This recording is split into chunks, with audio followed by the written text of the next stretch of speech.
to do them, so I wait for a chance to confer a great favor and let the small ones slip. But they tell best in the end, I fancy."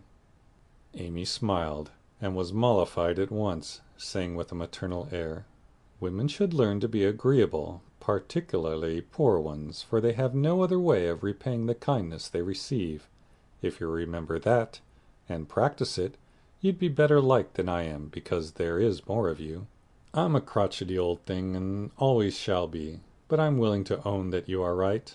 Only it's easier for me to risk my life for a person than to be pleasant to him when I don't feel like it.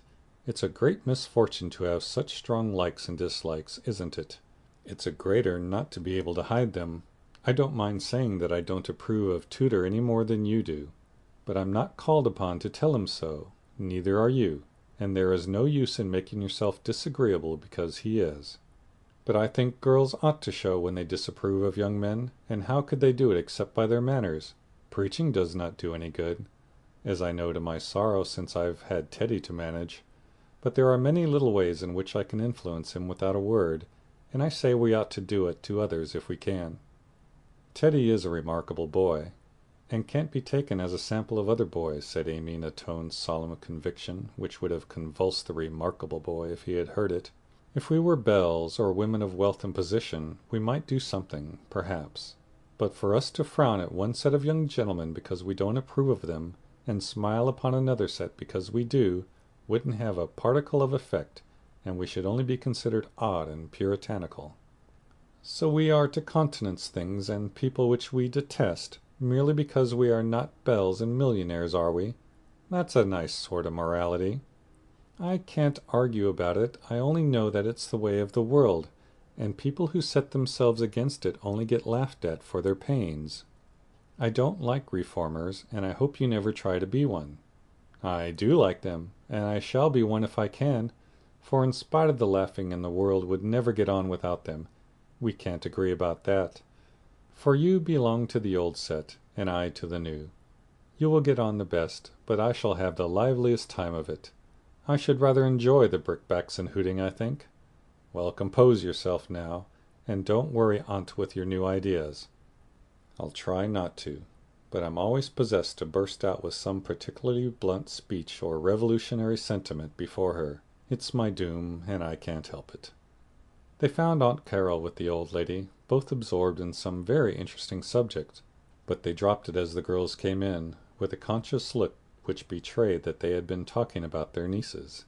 Joe was not in good humor, and the perverse fit returned, but Amy, who had virtuously done her duty, kept her temper and pleased everybody, was in most angelic frame of mind. This amiable spirit was felt at once. Both aunts my-deared her affectionately, looking what they afterward said emphatically, "That child improves every day."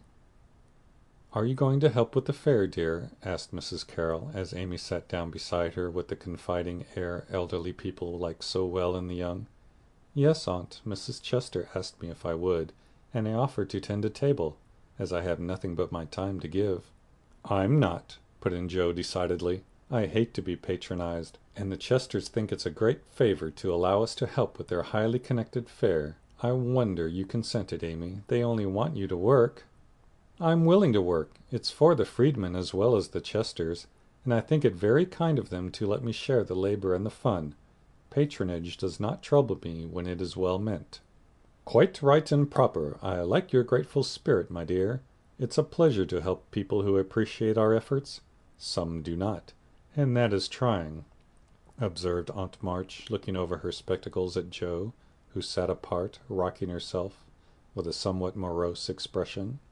If Joe had only known what a great happiness was wavering in the balance for one of them, she would have turned dove-like in a minute. But unfortunately we don't have windows in our breasts, and cannot see what goes on in the minds of our friends. Better for us that we cannot as a general thing, but now and then it would be such a comfort, such a saving of time and temper. By her next speech, Joe deprived herself of several years of pleasure, and received a timely lesson in the art of holding her tongue. "I don't like favors. They oppress and make me feel like a slave. I'd rather do everything for myself and be perfectly independent." "Ahem!" coughed Aunt Carroll softly with a look at Aunt March. "I told you so," said Aunt March with a decided nod to Aunt Carol. Mercifully unconscious of what she had done, Joe sat with her nose in the air and a revolutionary aspect which was anything but inviting. "Do you speak French, dear?" asked Mrs. Carroll, laying a hand on Amy's.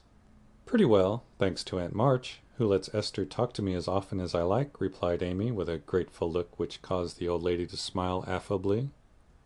"How are you about languages?" asked Mrs. Carroll of Joe. "Don't know a word.